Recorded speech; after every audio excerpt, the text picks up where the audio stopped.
अस्सलाम वालेकुम and welcome to our YouTube channel. My name is doctor Syed Haider और आज हम जिस टॉपिक पे बात करेंगे उस टॉपिक का नाम है एक्रोमेगैली। एक्रोमेगैली का नाम आपने शायद कभी सुना हो या आपने कभी ऐसे किसी पेशेंट को भी देखा हो जिसको एक्रोमेगैली हो। ठीक है, क्योंकि एक्रोमेगैली के अंदर जो होता है उस पेशेंट के जो हाथ जो होते हैं बहुत ज़्यादा बढ़ जाते हैं, उसका जॉ जो लाइन है बहुत ज़्यादा बढ़ जाता है, फीट बन जाते हैं। सही है, एक तरह से वो बहुत ज़्यादा कहने के एक्रोमेगैली जो होती है ना, इस तरह कंडीशन होती है कि बॉडी जो होता है ना बहुत ज़्यादा ग्रोथ हार्मोन जो होता है ना वो रिलीज़ कर रहा होता है। जब ग्रोथ हार्मोन जो होता है, आपको पता है कि ग्रोथ हार्मोन जो होता है हमारी बॉडी की भी ग्रोथ कर रहा है, हमारी बोन्स की भी ग्रोथ कर रहा है। ठीक है, और हमारा कह लेंगे पूरी बॉडी को एक तरह से वो ग्रोथ करके बढ़ा रहा है। लेकिन कुछ लोगों के अंदर क्या होता है कि ये चीज़ जो होता है ना वो बहुत ज़्यादा एक तरह से अब नॉर्मली ग्रोथ हार्मोन डेवलप हो रहा होता है बहुत ज़्यादा, और वो ग्रोथ हार्मोन जो होता है ना बोन्स को बहुत ज़्यादा बढ़ा देता है। ठीक है, जब भी ऐसे लोगों के अंदर आप देखेंगे कि हाथ उनके बहुत ज़्यादा बड़े हो जाते हैं। ठीक है, या फिर उनका जॉ जो होता है बहुत ज़्यादा बड़ा हो जाता है, उनके पैर जो होते हैं बहुत ज़्यादा बड़े हो जाते हैं। तो इस कंडीशन के अंदर बात करेंगे, लेकिन सबसे पहले अगर आपने अभी तक हमारा चैनल सब्सक्राइब नहीं किया है तो please subscribe our channel and share this video to your family and friends. Thank you so much. चलते हैं अपने टॉपिक के अंदर, एक्रोमेगैली के ऊपर बात करते हैं।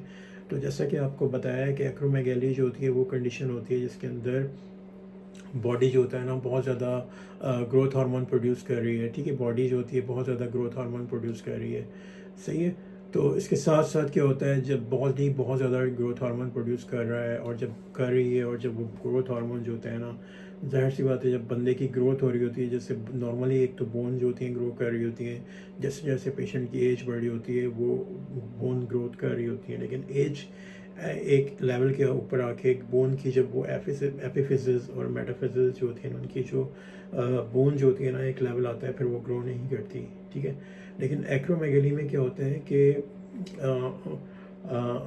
बहुत ज़्यादा ग्रोथ हार्मोन की कह लें कि बहुत ज़्यादा बॉडी के टिश्यू और जो है ना उसके अंदर बोन जो होती है ना बहुत ज़्यादा ग्रो कर जाती है। ठीक है, और इसी अबनॉर्मलिटी के अंदर जब भी आप देखेंगे कि जैसा कि अभी बताया भी, हैंड जो होते हैं उनके बहुत ज़्यादा बढ़ जाते हैं, हाथ जैसे कह लें कि ये नॉर्मल साइज़ है तो उनका आपको ग्रोथ हार्मोन एक्रोमेगली के अंदर उनको हाथ का साइज़ तकरीबन ये इतना होगा बहुत ज़्यादा। ठीक है, मतलब जैसा कि ये है तो उनका साइज़ इतना बड़ा होगा, बड़ी फिंगर्स होंगी। ठीक है, और उनका फीट जो होगा वो भी आप देखेंगे, पैर भी उनका साइज़ बड़ा होगा बहुत ज़्यादा नॉर्मल से। ठीक है, नॉर्मल से कह लेंगे, अब नॉर्मल तो होगा लेकिन बहुत ज़्यादा बड़ा होगा। ठीक है, और इसके साथ साथ ये कि यूजली ये कंडीशन डायग्नोस होती है between the ages of 30 and 50, और लेकिन ये किसी भी एज पे पेशेंट को डेवलप हो सकती है। तो जब भी इसको जॉइंटिज्म भी कहा जाता है। ठीक है, जॉइंटिज्म का मतलब बहुत बड़ा जॉइंट। ठीक है, जॉइंट का मतलब ये है जब उस पेशेंट के हाथ भी बड़े हैं, पैर भी बड़े हैं और जॉ भी बहुत ज़्यादा बड़ा है, तो ये जॉइंटिज्म है। ठीक है, तो एक्रोमेगैली और जॉइंटिज्म एक ही चीज़ होते हैं। इसके अंदर ग्रोथ हार्मोन जो होता है बहुत ज़्यादा प्रोड्यूस हो रहा होता है और वो जो होता है ना इफेक्ट कर रहे हैं आपके टिश्यूज़ के ऊपर, बोन्स के ऊपर।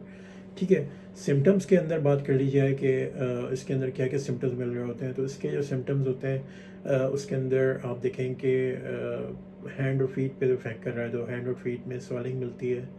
सही है, और इसके साथ साथ आप देखेंगे शू का साइज़ ऐसे लोगों का बहुत ज़्यादा चेंज हो रहा होता है, बड़ा हो रहा होता है शू, पैर बड़ा हो रहा होता है जल्दी, तो शू का साइज़ भी इनका जो है ना जल्दी जल्दी चेंज हो रहा होता है।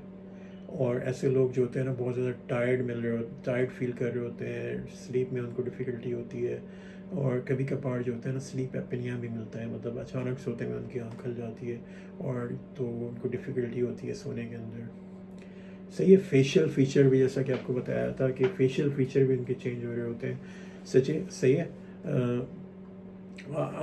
जॉ जो होती है उनकी बढ़ रही होती है। सही है, और उनके टीथ जो होते हैं उनके अंदर ही बहुत ज़्यादा स्पेस डेवलप हो रही होती है। ठीक है, और इसके साथ साथ हाथ के अंदर उनको वीकनेस हो रही होती है, और अक्सर लोगों को जो होता है ना वो कार्पल टनल डेवलप हो जाता है। कार्पल टनल में आपको पता है कि जब कार्पल टनल में क्या होता है कि ये जो आपके जो रेटिनिकुलम होता है, फ्लैक्सर रेटिनिकुलम, वो जो होता है प्रेस करता है। सही है, या जो आप कह लें कि जो यहाँ पर उसको प्रेस करता है लिगामेंट को। जब लिगामेंट प्रेस होता है तो उसकी वजह से जो मीडियन नर्व होती है यहाँ पे वो प्रेस होती है। जब मीडियन नर्व की वजह से जो होता है ना कार्पल टनल डेवलप हो जाता है। कार्पल टनल में मीडियन नर्व प्रेस होने की वजह से आपको अपने हाथ के अंदर टिंगलिंग सेंसेशन, नमनेस मिल रही होती है। और अक्सर जो होते हैं ना आप सोते में भी उठ जाते हैं, क्योंकि आपको अपने हाथ के अंदर जो होती है ना सेंसेशन लग रहा होता है कि वो जो होती है ना वो जा रही है और आपको नमनेस फील कर रही है। ऐसा लग रहा है कि यार ये क्या हो रहा है मेरे हाथ में, ठीक है। तो इसके अंदर यूजली नर्व कंडक्शन स्टडी करा के मालूम किया जाता है कि टेस्ट करवाते हैं नर्व कंडक्शन स्टडीज़। तो उसके अंदर आपके हाथ की नर्व जो होती हैं उनको चेक करते हैं कि यार कौन सी इफेक्टेड है। तो जब वो देखते हैं कि यार ये मीडियन नर्व की स्टडी करते हैं तो उसको पता चलता है कि यार इसके जो नर्व फाइबर है ना वो काफ़ी वीक हैं, तो इसी वजह से आपको ये कंडीशन मिल रही है। तो इसको कार्पल टनल कहते हैं। तो ऐसे लोगों में कार्पल टनल सिंड्रोम में मिल रहा होता है, ठीक है। और इसके अंदर आप देखेंगे कि अगर वो बच्चा है तो वो भी काफ़ी टॉल होता है इसके अंदर, और जो बड़ा है वो भी काफ़ी टॉल होता है। तो जब ये इसमें जाइंटिज्म इसको कहा जाता है, हाथ पैर भी बड़े हैं उनके, जॉ भी बड़ा है, दांत भी उनके कहने के स्पेस है वाइडली। और जो इनको जो टॉल भी हैं, बहुत ज़्यादा लंबे होते हैं ऐसे लोग, ठीक है। उनके फेशियल फीचर भी बहुत ज़्यादा प्रोमिनेंट होते हैं। नोज़ और लिप, उनकी टंग भी बहुत ज़्यादा कहने की बड़ी होती है, उनकी जो ज़बान होती है, ठीक है। स्किन के अंदर भी आपको चेंजेस अंदर आ रही होती हैं कि भाई स्किन जो होती है उनकी ऑयली है, स्किन टैग्स मिल रहे हैं, स्वेटिंग भी मिल रही होती है स्किन के ऊपर बहुत ज़्यादा। और उनकी वॉइस जो होती है वो बहुत ज़्यादा डीप होती है, ऐसा लगेगा कि वो कोई बहुत दूर से बोल रहे हैं। और उनको लगेगा कि साइनस भी जो उनके अंदर होते हैं यहाँ पे फ्रंटल, ये जो आपके साइनस होते हैं नोज़ के साथ, इनको इनके अंदर भी जो होता है ना, इसकी वजह से इनकी वॉइस जो होती है बहुत ज़्यादा डीप मिल रही होती है।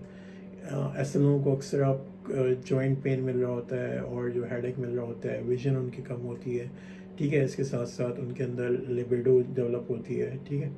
और इसके अंदर भी अगर वुमेन है तो उसके अंदर कोई ना कोई पीरियड की इशू होती है, मैन है तो उसके अंदर इरेक्शन के प्रॉब्लम होते हैं। सही, जब भी उनको लिबिडो मिल रही होती है, मतलब उनको इंटरेस्ट उनका नहीं होता, मतलब उनकी डिज़ायर के अंदर, सेक्शुअल डिज़ायर के अंदर, ठीक है। इसके साथ साथ ये कि अच्छा, इसमें ये बात कर लें कि किन लोगों को रिस्क होता है। जिनको टाइप 2 डायबिटीज़ होती है उन लोगों को ज़्यादा रिस्क होता है। इसके साथ हाइपरटेंशन भी है, ब्लड प्रेशर भी आपका बढ़ा हुआ है, टाइप 2 डायबिटिक भी है, और कोई आपकी हार्ट डिजीज़ भी है, ठीक है। जैसे कोई आपकी हार्ट की डिज़ीज़, फॉर एग्जांपल कार्डियोमायोपैथी है जो कि हार्ट के मसल्स की डिज़ीज़ है। इन लोगों को, ये कोई आपको आर्थराइटिस है, ठीक है, या कोई आपको कह लें कि आपके एब्डोमिनल ग्रोथ है या पॉलिप की ग्रोथ है आपके स्टमक के अंदर, या डुडेनम जेजुनम, या फिर आपके कोलोन के अंदर कोई एब्डोमिनल पॉलिप की ग्रोथ है, तो ऐसे लोगों के अंदर ग्रोथ हार्मोन की सिक्रीशन जो होते हैं ना उनको बढ़ने का चांसेस ज़्यादा होता है, तो उनको जॉइंटिज्म या फिर एक्रोमेगली होने का चांसेस ज़्यादा होता है, ठीक है। तो इसमें गेम जो होता है एक्रोमेगली में चल रहा होता है, क्योंकि ब्रेन, मतलब ब्रेन जो आपका पिट्यूटरी ग्लैंड है, ठीक है। पिट्यूटरी ग्लैंड आपको पता है कि एक लिंक होता है पहले हाइपोथैलेमस, हाइपोथैलेमस से पिट्यूटरी, फिर पिट्यूटरी से जो हार्मोन रिलीजिंग हार्मोन निकल रहे होते हैं वो जाके अफेक्ट कर रहे होते हैं पूरी बॉडी के अंदर, ठीक है। तो इसमें भी ये होता है कि पिट्यूटरी जो ग्लैंड है आपका, वो जो होता है ना बहुत ज़्यादा ग्रोथ हार्मोन जो होता है ना बहुत ज़्यादा वो बना रहा होता है, बहुत ज़्यादा सिक्रीट कर रहा होता है, ठीक है। तो इसके अंदर ऐसे लोगों को अक्सर बिनाइन ट्यूमर होता है ब्रेन के अंदर। अगर आप देखेंगे उनका पिट्यूटरी को एग्जामिन करेंगे तो एक एडिनोमा जिसे कहते हैं, लेकिन वो कैंसर नहीं होता, वो बिनाइन होता है, मतलब नॉन कैंसरस एडिनोमा वहाँ पर डेवलप होता है या ग्रोथ होती है, जिसकी वजह से ग्रोथ हार्मोन बहुत ज़्यादा बन रहा होता है ऐसे लोगों के अंदर। तो इसकी वजह से भी एक कॉज है ये एक्रोमेगली का, सही है। तो जैसा कि आपको पता है कि एक मतलब पिट्यूटरी ग्लैंड के अंदर एक तरह से एक एब्नॉर्मल ग्रोथ हुई, ये कोई मास है या कोई लेजन है, तो वो क्या कर रहा है, वो बहुत ज़्यादा बैठ के ग्रोथ हार्मोन को फेंक रहा है आपकी बॉडी के अंदर, ठीक है। तो इसकी वजह से भी एक्रोमेगली जो होते हैं ना डेवलप हो जाती है, ठीक है। और इसकी वजह से जो होता है ना, आपको जाहिर सी बात है आपको विजन में प्रॉब्लम होंगे, हेडेक मिलेगा, और इसके साथ साथ ये सारी कंडीशंस होते हैं ना, अक्सर ये अगर फैमिली में भी रन कर रहा होता है, ठीक है। और ये कि इसके साथ साथ या फिर वैसे भी हो सकता है ये कोई मतलब अगर फैमिली में नहीं रन करता तो वो इसके साथ साथ वैसे भी डेवलप हो सकता है, ठीक है, अचानक भी डेवलप हो सकता है ये कभी आपको, सही है। इसके अंदर भी ये है कि ग्रोथ हार्मोन बहुत ज़्यादा पिट्यूटरी ग्लैंड से बन रहा होता है, और ये जो होता है ना, एक तरह से वो आपकी पूरी बॉडी के अंदर इसको बढ़ा रहा होता है, चीज़ों को जॉइन कर रहा होता है, ग्रोथ कर रहा होता है बोन्स की, टिश्यू की, और इस तरह से, ठीक है। और कभी कभार ये कि इसके अंदर अगर कहीं और एब्नॉर्मल ग्रोथ कहीं और है, फॉर एग्जांपल लंग्स में है या पैनक्रास में है, या आपको कह लें कि ब्रेन में कहीं और है, उसकी वजह से भी वो जो होता है ग्रोथ हार्मोन निकल रहा होता है, तो ये भी इसमें हो सकता है कि डायरेक्ट कोई पिट्यूटरी में ना हो, कहीं और ट्यूमर आपका हो जो कि सिक्रेट कर रहा हो ग्रोथ हार्मोन को। सही है।